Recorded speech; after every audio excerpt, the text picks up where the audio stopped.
মনে করেন আমার এমন একটা জিনিস ভেঙেছে যা পাওয়া যাচ্ছে না, সেটা হচ্ছে যে কি করতে হবে, পুডিং করতে হবে।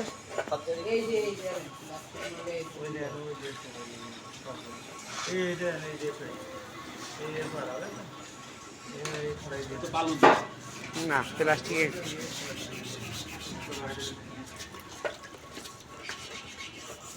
ভাই উনি আসলে একটু আমাদের একটু দেখতে হবে।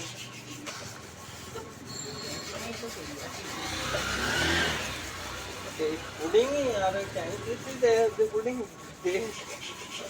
নেওয়ার একজন ঘুরছি না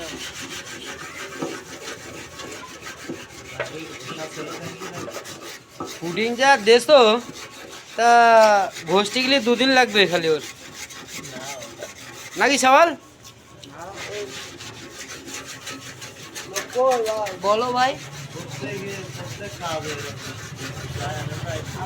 সাইড কভার দিলাম ভাই। কবে ভাই? হ্যাঁ কবে ভাই?